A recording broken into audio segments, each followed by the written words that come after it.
একবার একজন লোক তার প্রতিবেশীকে বলল, আপনার কুকুরটা সব সময় গাড়ি দেখলে তার পিছনে ধাওয়া করে। ভাবছি এই কুকুরটা কখনো কি গাড়িটাকে ধরতে পারবে? প্রতিবেশী উত্তর দিল, কোনো গাড়িকে ধরতে পারবে কিনা সেটা নিয়ে ভাবছি না, আমি ভাবছি গাড়িটা ধরতে পারলে কুকুরটা তখন কি করবে। যে লোকটা বলছে কখনো ধরতে পারবে কিনা জানি না, সে বুঝতে পারছে না।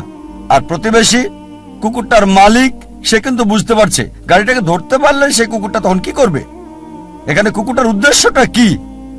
দুর্ভাগ্যজনকভাবে আমাদের অনেকেই আমাদের জীবনটাকে এভাবেই পার করে দিচ্ছি, এই কুকুরটার মতোই।